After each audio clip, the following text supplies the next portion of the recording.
comme moi, vous avez jamais eu la chance d'être devant un vieux tube cathodique ou devant ce genre de vieux magazine en voyant ces couleurs fluo vous rafaler les pupilles pendant que vos héros tiennent devant vous. Alors ouais, vous avez sûrement déjà rêvé de construire vous-même une machine à remonter le temps. 2002, Nintendo te regarde droit dans les yeux et te demande « Who are you ?» Super simple comme question, mais c'est accompagné d'affiches tellement belles, tellement inspirées, qui te posent cette question pour te faire comprendre que tu es le personnage que tu joues. Moi, c'est Piranha Plant. C'est vers cette même époque que la pub jeu vidéo, elle est juste à son apogée visuel. Avec cette campagne-là, Nintendo débarque une énième fois pour cracher une énième fois une esthétique qui donne envie aux gens de ma génération de revivre un truc qu'ils ont jamais vécu. Et ce faisant, ils résument vraiment tout ce que la pub rétro, elle savait faire de mieux. Mais ça commence pas avec eux. On est en 81 et le jeu vidéo il voit naître via ce magazine une presse rien que pour lui. C'est le début d'un futur chouchoutage sous format papier. C'est facile de comprendre que ce moment précis il annonce l'ouverture d'un portail. Il est immense et il donne sur un monde encore assez inconnu. À l'époque, le jeu vidéo c'est pas ce truc avec lequel tu grandis forcément, c'est pas l'équivalent de tes figurines, c'est pas rouler dehors à vélo avec tes potes. Et si t'es déjà dans ta phase rebelle, ou pire, bah oublie en fait. Le gars qui crée une console ou un jeu, du coup il peut pas se contenter de juste coder tranquille en slibard. Faut qu'il se pose, peut-être dans un bureau très modeste ou pas, et qui se demande comment je fais pour que les gosses de mon pays et potentiellement d'autres pays, leurs grands frères, leurs sœurs peut-être, voire même leur père, meurent d'envie d'acheter mon produit. Le pire c'est que si t'arrives pas à t'imaginer mentalement une pomme bien rouge, bien ronde, posée au milieu d'une forêt, tu vas galérer. Ton esthétique, ta vision créative, c'est le miroir de ton public. Et sans miroir, eh bah tu vends rien. À ce jeu-là, Atari, c'est l'Auguste du marché. Dans ses pubs papier, à la télé, ce slogan, il tape tellement dans le mille. Il va choper un môme random qui va s'en souvenir, il va le sortir du lit, l'empêcher de rejoindre ses potes avec qui il avait pourtant rendez-vous parce qu'il va le coller devant la console, peut-être avec ses mêmes potes. Et si toi t'es déjà adulte, c'est vraiment pas grave parce que s'il attrape tous les vrais mômes, c'est qu'il peut virtuellement choper celui qui est en toi. Mais chaque Auguste a son César.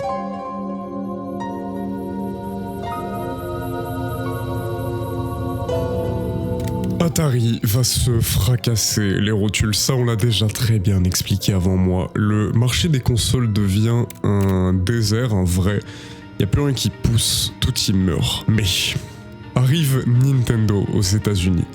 Atari a mis la clé dans la serrure du portail. Nintendo, lui, l'a traversé et Nintendo va taper un sprint à une allure qu'on n'a jamais vraiment vue jusque-là. Les premières pubs NES, elles te montrent toi et ta famille, tous ensemble. Un moment que tu vas pas oublier parce que t'as tellement rigolé et que tes parents, eux, vont pas oublier non plus parce qu'ils étaient avec toi. Et pendant que t'es là à t'en souvenir sans même encore t'en rendre compte, Nintendo te balance ça. You're playing with power. The Nintendo Entertainment System. Maintenant, tu joues avec le pouvoir. Ça se présente pas juste comme une console, ça se présente comme un artefact scientifique presque tout droit sorti du dernier, je sais pas, film de science-fiction à la mode. C'est drôle parce qu'il y a quelques petites années de ça, on devait encore expliquer à la télévision ce qui commençait à pomper autant de temps à toujours plus de gosses. L'âge d'or, il approche grâce à Nintendo et même si on n'y est pas encore, on sent qu'il arrive. Et l'époque juste avant, ce moment charnière où on est là maintenant, c'est déjà un tremblement de terre parce que les consoles vont sortir de leur tombe désertique et s'élever jusqu'au ciel.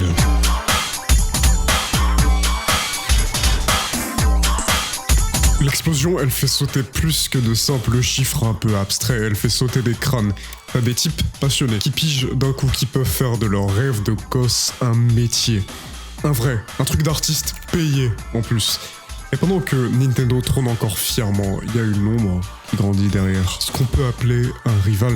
Un mec que Nintendo a sans doute inspiré, mais à l'envers, parce qu'il veut être tout sauf Nintendo. La télé et les magazines, ça devient un ring où Sega et Nintendo se tabassent. C'est absolument terrible comment ça fait tellement écho à une rivalité que ma génération connaît un peu mieux. Pour revenir à la rivalité originelle, le jab de Sega, c'est cette phrase. Genesis does what Nintendo don't. Chaque slogan, un peu humiliant comme celui-là, c'est un crochet au foie. Chaque image, un uppercut en plein dans le menton. Oui, ils se battent pour des parts de marché, mais ce faisant, ils se battent pour leur esthétique.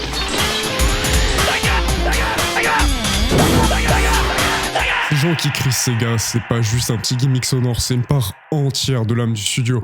Ça réveille chez tous les mecs un peu trop geeks, ou ça fait résonner en tous les mecs qui sont vraiment tout le contraire. Leur côté un peu edgy et rebelle.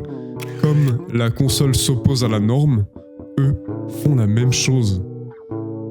Nintendo, il reste bloqué dans le coin du ring, il pose même un genou à terre, donc il y a un compte à rebours. Puis à la 5e seconde, il va se relever. Il va balancer. Play it loud. No gum chewing, keep off the grass, do not feed the animals, have a nice day. We want to be free. We want to do what we want to do.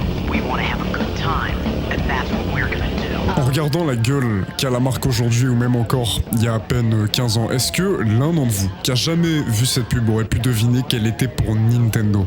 Vous pouvez me dire que je suis un culte, c'est le cas, mais moi, j'aurais jamais deviné. Pourtant, ce virage-là que prend Nintendo, qui est rebelle et qui est profondément très américain, quoi, face à MTV, c'est vraiment super timide. Eux, ils diffusent une émeute visuelle, sonore, permanente. Elle emporte tout sur son passage, même Nintendo do Play It Loud, et juste en regardant la télévision, tu le sens, le virage.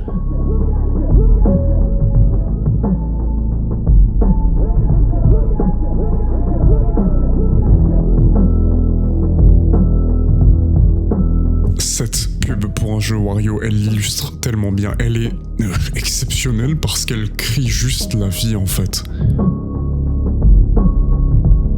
Mais t'as une autre route, celle de la provocation qui donne cette impression qu'on te fout des claques dans la gueule. Le résultat, c'est que t'as des parents, des politiques qui se réunissent pas pour parler d'économie ou d'éducation, non, ils causent jeux vidéo à cause de ça là et de comment ça rend leurs gosses tarés. À ce niveau-là, de jeux utilisés pour montrer une certaine dégénérescence, toujours selon les anciens, t'as Earthbound qui enfonce le clou avec une esthétique crade.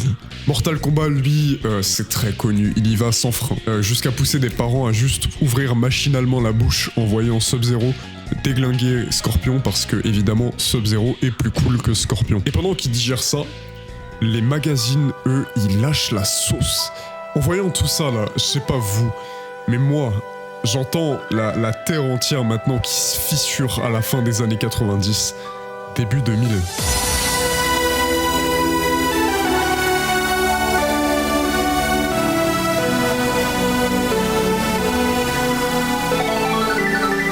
Sony va ouvrir le bal et annonce que c'est complètement fini. Les pubs purement pour des gens qui passent leur journée en peignoir ou en pyjama, moi inclus, ça avait certes déjà commencé avant eux, mais maintenant c'est tellement cinématographique, dans le sens qui va te suivre pendant extrêmement longtemps, parce que t'oublieras jamais ces visuels. Ça donne juste exactement ce que vous avez sous les yeux. On est en l'an 2000.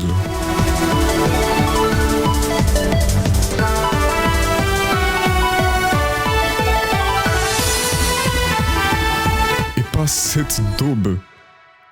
C'est pour ça que Sony appelait pas juste des publicitaires, mais des artistes. Des gars comme David Lynch qui juste est dans le panthéon des arts visuels. Et on comprend pourquoi. Sony va compresser un univers entier qui se décline en plein de mini-univers entiers dans genre 30 secondes incroyables.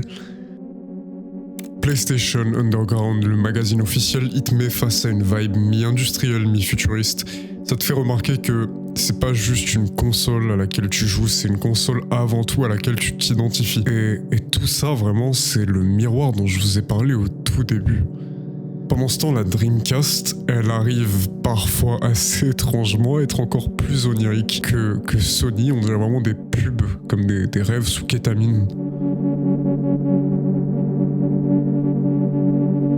Capcom, lui, continue de faire ce qu'il sait faire. Il a sorti Street Fighter, Mega Man et il les montre juste comme ça. Pas besoin d'en faire trop. Parce que quand t'as un mythe à ce point, t'as juste à l'exhiber. Le fan, il voit l'image, il va sourire, il sait que Capcom va jamais trahir son héritage qui a été construit grâce à ce même fan. Mais évidemment, comme dans tout, au milieu de cette explosion visuelle, il y a un chef d'orchestre, un général, un dieu de l'esthétique. 3 lettres. On peut, à la fin des années 90, traiter MTV comme un vrai système solaire autour duquel gravitent les couleurs, les fringues, les sons, les rêves, l'esthétique, quoi. Ce que 99% des gens se chargent de faire, c'est de se taire et de s'adapter à ce rouage.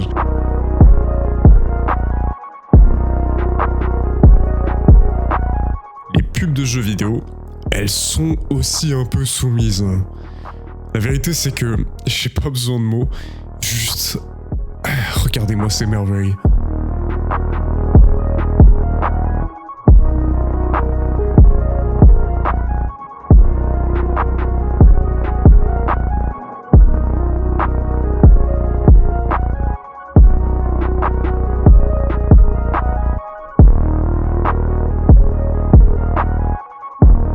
Mais comme moi, vous voulez toujours remonter dans le temps, non?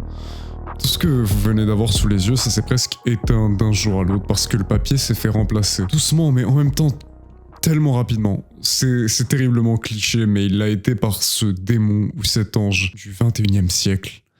Internet. C'est normal, du coup, que la pub magazine est sombrée. C'est un des secteurs les plus en recul de l'industrie média. Mais aujourd'hui, la pub jeux vidéo, elle s'infiltre dans des pages d'accueil. Elle apparaît en 2 vidéos YouTube ou juste dans un shop virtuel quelconque, même physique d'ailleurs.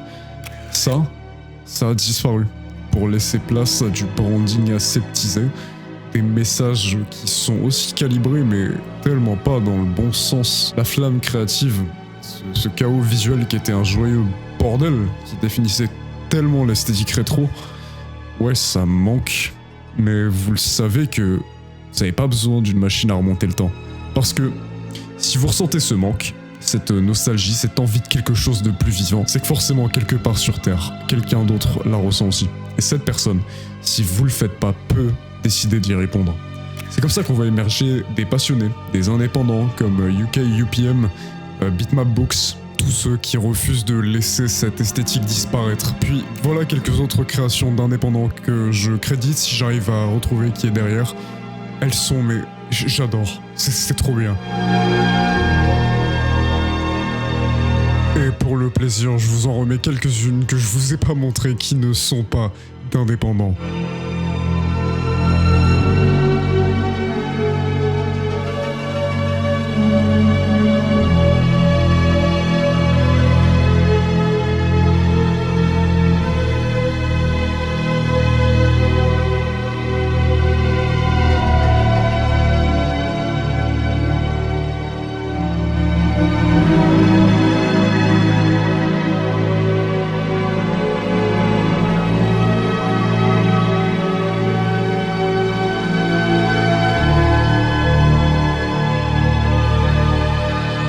Moi, ça m'inspire à créer et j'espère qu'à vous aussi, ça vous donne l'envie.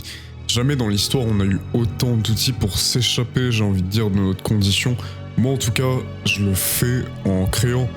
Et je pense que pour beaucoup, vous aussi, vous devriez juste créer vos jeux, vos flyers. Si créer vos jeux c'est trop difficile, si créer vos flyers c'est trop difficile, vos vidéos, vos univers.